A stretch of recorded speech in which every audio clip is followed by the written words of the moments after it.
देखिए, मनसुख मांडविया जी से हम सभी भलीभांति परिचित हैं। खासकर कोविड के दौरान जो कोरोना का संकट काल हम सबने देखा, वो भयावह दौर, उसमें अगर कोई एक वन मैन आर्मी थी तो वो मनसुख मांडविया जी थे। मैं चाहूंगा एक बार जोरदार तालियां। स्वास्थ्य मंत्री के रहते जिस तरह का कार्यभार मनसुख मांडविया जी ने संभाला, उसके लिए सर बहुत बहुत धन्यवाद। और अभी फिलहाल युवा एवं श्रम मंत्री, खेल मंत्री मनसुख मांडविया जी। मनसुख मांडविया जी कैसे हैं सर? Mic sir, mic. बहुत बहुत धन्यवाद, बहुत फाइन। मनसुख जी, सवाल की शुरुआत मैं एक चीज से करूंगा। मैं अभी ये देख रहा था कोई क्विज चैलेंज आप लोग लेकर आ रहे हैं। मैं चाहूंगा जितने भी लोग, शायद उन लोगों को जानकारी ना हो, ये विकसित भारत यंग लीडर्स डायलॉग जो होने वाला है, क्योंकि ये युवा महोत्सव तो हर साल होता है मेरे ख्याल से। इस बार और पहली बार जो होता रहा, उसमें क्या अंतर है और ये क्विज चैलेंज क्या है? ये बहुत अच्छा क्वेश्चन आपने पूछा है, क्योंकि मैं देख रहा हूं सामने यूथ भी है। हर साल 12 जनवरी को हम युवा दिन मनाते हैं और उस वक्त यूथ फेस्टिवल होता है। और आज की सिस्टम यही थी, डिस्ट्रिक्ट लेवल पर यूथ फेस्टिवल हो, कल्चरल एक्टिविटी हो, नंबर ऑफ टाइप की कंपटीशन हो यूथ में, बाद में स्टेट लेवल पर हो, और नेशनल लेवल पर एक बड़ा प्रोग्राम कोई न कोई स्टेट में होस्ट होता था।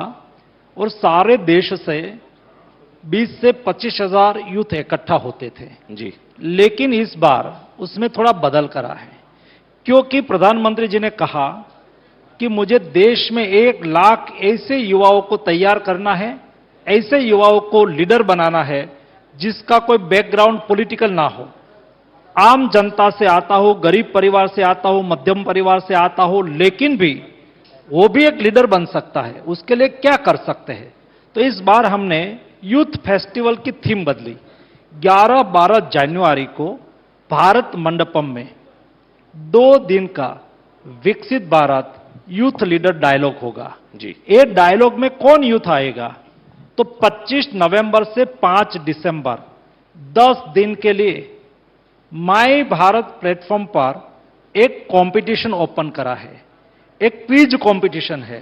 अच्छा। एक कंपटीशन में यूथ पार्टिसिपेंट करके जो यूथ जीतेगा, ये यूथ उसके बाद स्टेट लेवल की कंपटीशन में ऐसे और प्रेजेंटेशन करेगा। ठीक। और ये टैलेंटेड यूथ बाद में भारत मंडपम में विकसित भारत यूथ लीडर संवाद में आएंगे।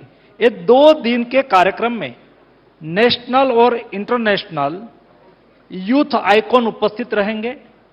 वो आपस में डिबेट करेंगे और उनके बाद 3000 यूथ अलग अलग प्रेजेंटेशन प्रधानमंत्री जी के सामने रखेंगे कि हम यूथ विकसित भारत के लिए हमारा ये विचार है, विकसित भारत ऐसा होना चाहिए, विकसित भारत बनाने के लिए करना चाहिए जी। ऐसा प्रधानमंत्री जी के साथ 1 to 1 बैठ के संवाद करने का अवसर मेरे देश के युवाओं को मिले। इसलिए हमने 11-12 तारीख को भारत मंडपम में विकसित भारत यूथ लीडर डायलॉग का आयोजन कर सकता है इसमें। उसमें देश के कोई भी 15 to 29 इयर्स के यूथ माय भारत प्लेटफॉर्म पर जाके कंपटीशन में पार्टिसिपेंट कर सकते हैं। यहां भी जो युवा लोग बैठे हैं, मेरी रिक्वेस्ट है कि आप यहां से बाहर जाके तुरंत ही माय भारत प्लेटफॉर्म पर जाके 10 क्वेश्चंस की कंपटीशन है।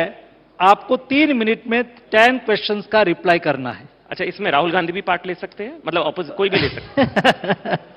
नहीं, मतलब क्योंकि सर विकसित भारत की परिकल्पना में सबकी सहभागिता हो, विपक्ष की भी हो, विपक्ष का भी नेता, सभी कोई भी विपक्ष पक्ष ऐसा कोई विषय, कोई लिमिटेशन उसमें नहीं है।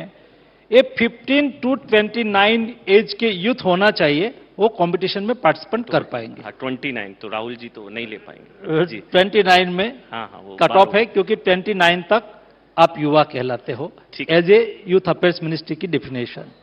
सर, ये विचार किसका है? मतलब ये आपका आइडिया था या प्रधानमंत्री का आइडिया, मोदी जी का आइडिया, कि विकसित भारत की परिकल्पना में भारत के युवाओं की भागीदारी? मतलब हर एक की सोच है साहब, हर कोई सोचता है कि इस तरह से विकसित भारत की परिकल्पना हो सकती है, आर्थिक महाशक्ति तीसरी जो है बनने की तरफ हम लोग अग्रसर हैं। तो ये विचार किसका? आपका? ये विचार विकसित भारत का होलिस्टिक अप्रोच का एक पार्ट है। प्रधानमंत्री जी ने एक बार विचार रखा कि मुझे 2047 यानी कि जब देश आजादी का शताब्दी वर्ष मनाता हो तब देश को विकसित बनाना है। जब देश को विकसित बनाना है तो जब कोविड क्राइसिस चल रही थी, आपने देखा होगा कोविड क्राइसिस के दरमियान हम सब तो लॉकडाउन में थे। बिल्कुल। As a time myself was a health minister. जी बिल्कुल। तो हम 24/7 काम करते थे, लेकिन भारत सरकार के सभी मंत्री उस वक्त 25 साल का रोड मैप तैयार करने के काम में लगे थे, ब्रेनस्टॉर्मिंग कर रहे थे, स्टेक होल्डर कंसल्टेशन कर रहे थे, नेशनल इंटरनेशनल बेस्ट प्रैक्टिसेस का अध्ययन कर रहे थे और उसमें से विकसित भारत का एक विचार निकला।